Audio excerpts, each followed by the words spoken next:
Je vous salue au nom de Jésus-Christ. Je rends grâce à Dieu du fait qu'il ait rendu encore ce moment possible afin de pouvoir nous approcher de sa présence et de bénéficier de ce qu'il a à nous communiquer ou à nous dire. Il a plu au Seigneur qu'aujourd'hui nous puissions parler sur la dépression. C'est quoi donc la dépression? Certaines personnes le vivent, d'autres personnes le rencontrent dans la vie courante, mais qui ne savent pas de quoi s'agit-il. Alors s'il faut définir la dépression, nous dirons ceci. La dépression, c'est un sentiment de tristesse, de colère, de désespoir ou encore de fatigue qu'une personne peut ressentir d'une manière comme d'une autre. Elle est souvent causée par un problème ou encore par une circonstance de la vie. Et cette circonstance peut être le manque d'embauchement, le manque de diplôme, la perte d'un être cher, la déception, une maltraitance, peu importe. Et je ne sais pas quel est le cas pour toi en ce moment où tu es en train de me suivre. Peut-être que tu es en train de souffrir, tu es en train de traverser un moment difficile, tu es en train de te plaindre. Et tout ce que tu es en train de vivre en ce moment a créé en toi une dépression. Tu doutes de toi, tu doutes même des promesses que Dieu a faites dans ta vie. Et je voudrais t'annoncer que le diable aime nous voir à cet état. Le diable veut nous voir souffrir. Le diable veut nous voir plonger dans la dépression pour pouvoir nous éloigner totalement des promesses de Dieu. Mais aussi, je t'annonce que ceci n'est pas la volonté de Dieu pour ta vie. Ceci n'est pas le plan de Dieu pour ta vie. Dieu veut te voir heureux. Dieu veut te voir joyeux. Dieu veut te voir dans ton assiette. Alors, peu importe ce que tu es en train de traverser en ce moment, je viens t'annoncer que le plan de Dieu pour toi, c'est que tu sois heureux. Le plan de Dieu pour toi, c'est que tu sois joyeux. Voyons ce que la Bible déclare dans le livre de Philippiens, chapitre 4, verset 4. La Bible dit, « Réjouissez-vous dans le Seigneur. » Je le répète, réjouissez-vous. Le Seigneur veut nous voir heureux. Le Seigneur veut nous voir dans l'abondance, dans la joie, afin de témoigner que nous sommes enfants de Dieu, afin de communiquer même la joie à ceux qui sont encore dans le monde. Étant qu'enfant de Dieu, étant qu'héritier de Dieu et même co-héritier du Christ, le diable sait que c'est pratiquement impossible pour lui d'atteindre ses objectifs à chaque fois que tu es erré, à chaque fois que tu te retrouves dans la présence de Dieu. Son souci, c'est de te faire du mal, c'est de te faire manquer la paix, de te faire manquer la joie.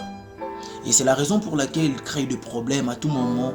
À chaque fois que tu veux progresser, évoluer dans les choses de Dieu, c'est à ce moment-là que le diable crée aussi des situations difficiles, des problèmes venant de part et d'autre, dans la famille, à l'école, au travail, par-ci par-là, pour t'éloigner totalement des promesses de Dieu. Et toi qui me suis en ce moment, laisse-moi te dire que ce n'est pas en vain que le Seigneur a prévu que tu puisses tomber sur cette vidéo. Il veut en fait te rappeler et t'encourager en te disant que il te connaît, il t'aime et il est au courant de la situation que tu es en train de traverser. À cause de la dépression, certaines personnes ont eu même la résolution de pouvoir se suicider. À cause de la dépression, beaucoup de gens ont eu l'idée d'abandonner même la foi chrétienne, d'abandonner le chemin de l'Éternel, d'abandonner de lire la Bible. Certaines personnes se disent que à quoi ça sert de prier? À quoi ça sert de continuer à aller à l'église? À quoi ça sert de continuer à aimer le Seigneur pendant que les choses ne changent pas dans ma vie? Et peut-être pendant que tu es en train de me suivre, tu t'es déjà dit toutes ces choses. Tu te poses déjà toutes ces questions. Est-ce que vraiment l'Éternel me connaît? Est-ce que vraiment je suis enfant de Dieu? Parce que tu es en train de traverser des moments difficiles. Tu commences à te poser des questions et tu t'es peut-être découragé. Parce que tu pries, mais rien ne se passe dans ta vie. Rien ne change dans ta vie. Au lieu que la solution arrive, ce sont peut-être des problèmes qui continuent toujours à s'aggraver. Tu as peut-être eu la résolution de te suicider. Tu as peut-être eu la résolution d'abandonner le chemin de Dieu, d'abandonner ou encore de renoncer à la foi chrétienne. Parce que tu n'arrives plus. Ce problème est arrivé au-delà même de tes capacités. Mais le Seigneur, on voit te dire qu'il est au courant de ce que tu es en train de traverser. Dieu dans son plan n'avait jamais prévu que tu sois malheureux. Il va dire dans Jérémie que je connais le projet que je formais sur toi. Ce sont des projets de bonheur et non de malheur. J'aimerais te le confirmer, te le rassurer. Quel que soit le malheur que tu traverses, le plan de Dieu pour ta vie, c'est que tu sois heureux. Quel que soit le malheur ou le problème que tu traverses, Dieu a prévu un plan de bonheur pour ta vie. Même si ce problème que tu es en train de traverser semble ne pas avoir une fin, c'est peut-être durant toute une année que tu es en train de pleurer, mais rien ne se passe. Tu cries, mais personne n'est capable de répondre à tes problèmes. Personne n'est sensible à ta souffrance. Mais je viens t'annoncer que non, Dieu est avec toi. Dieu est avec toi. Dieu est avec toi et il a un projet de paix, de gloire, de bonheur, de restauration pour ta vie. Ne laisse pas le diable t'engloutir dans la dépression. Car la dépression n'est pas les plans de Dieu pour ta vie. C'est peut-être un problème lié dans ton mariage, un problème lié dans tes études, dans tes affaires, dans tout ce que tu fais. Tu rencontres de freinage quelque part. Et les gens ont essayé de te décourager en te disant que ça ne marchera pas. Non, le Seigneur m'envoie te dire que ça marchera. Dieu est conscient de la situation que tu es en train de traverser. Voilà pourquoi il m'envoie te dire que tu n'es pas la seule personne à traverser cette épreuve. L'essentiel serait de compter sur sa parole, de lui faire confiance et de voir ce qu'il est capable de faire. Peux-tu t'imaginer quelqu'un comme Élie qui a marché dans la gloire avec Dieu?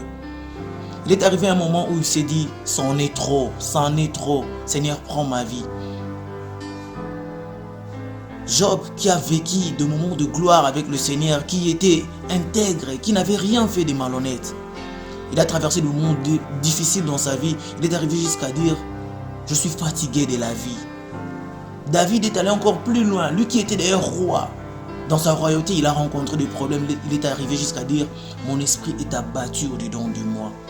Et Jésus-Christ est le Fils de Dieu, étant sur terre, face à la mort, il a ressenti la dépression. Il a failli abandonner. La Bible déclare que il a pleuré, ses larmes se sont transformées en grumeaux de sang, jusqu'à dire que, Père, si c'est possible, ôte de moi cette coupe. La dépression. Mais j'aime bien le côté positif de ces personnes, c'est que quand bien même la dépression s'est installée, ils sont allés jusqu'au bout. Le Seigneur veut que dans ta souffrance, que tu te lèves et que tu dises, j'irai jusqu'au bout. J'affronterai les obstacles. Même si tout le monde autour de moi ne veut plus me croire, même si rien ne marche autour de moi, j'irai jusqu'au bout. L'essentiel, c'est que j'arrive jusqu'à la fin. Bien-aimé, prends courage, va jusqu'au bout. Le Seigneur est avec toi pour te fortifier. Le Seigneur est avec toi. Regarde tous ces gens, tous ces personnages qui ont traversé des moments difficiles. C'est vrai, ils ont souffert, mais regarde la fin de leur vie. Jésus-Christ, après avoir surmonté, après avoir vaincu la mort, il a reçu le nom qui est au-dessus de tous les noms. Et moi, je crois qu'il y a une gloire qui t'est réservée. Car ce n'est pas en vain que Dieu accepte que la souffrance nous arrive. Ce n'est pas en vain. Il prévoit aussi une gloire. Il prévoit un succès. Il prévoit quelque chose de meilleur. Seulement, tiens bon, va jusqu'au bout. Essaye encore de compter sur ses promesses. L'une des causes qui peuvent être même à la base de la dépression, c'est le péché.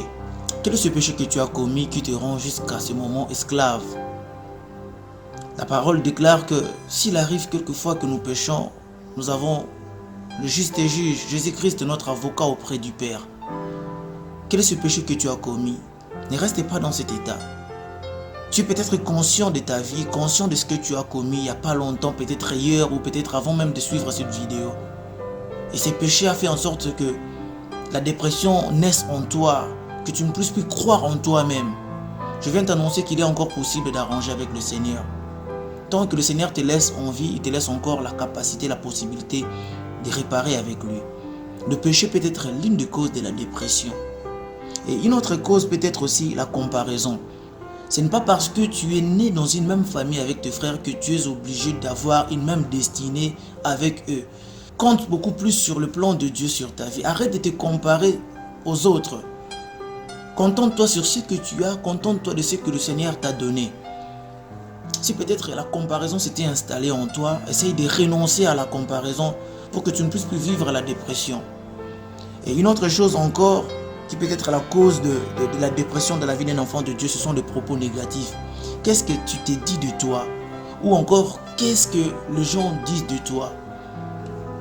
Essaye toujours d'être positif à tout ce que tu fais, même quand ça ne marche pas.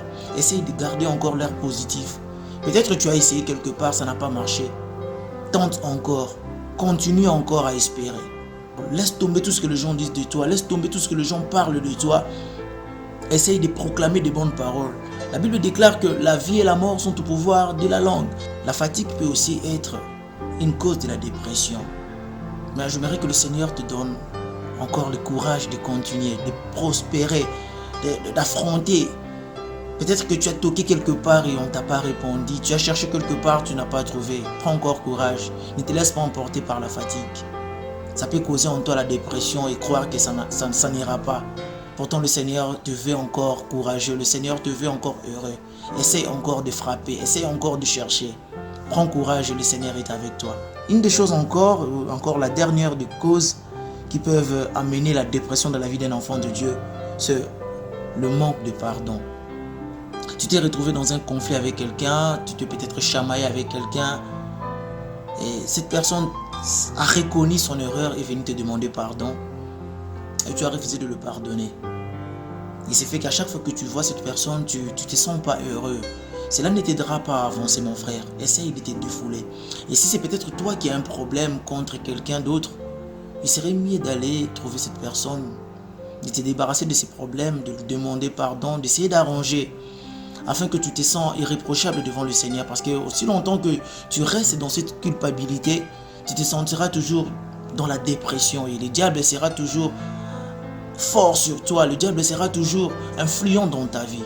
Alors, essaye un peu de te débarrasser de toutes ces choses, le péché, la comparaison, le propos négatif, la fatigue, le manque de pardon. Et tu verras que le Seigneur va te faire du bien. La dépression n'aura pas d'influence sur toi. Seigneur, merci parce que tu nous veux heureux.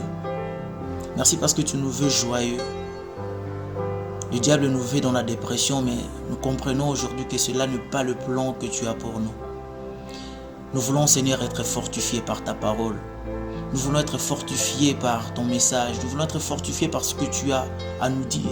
Seigneur, lorsque ta parole fasse la joie dans le cœur d'un bien-aimé ou d'une bien-aimée en ce moment. Seigneur, fortifie-nous. Là où la dépression s'était déjà installée, viens encore nous donner le courage, la joie de compter sur ta parole, de compter sur tes promesses. Nous savons qu'avec toi, nous sommes plus que vainqueurs. Nous savons qu'avec toi,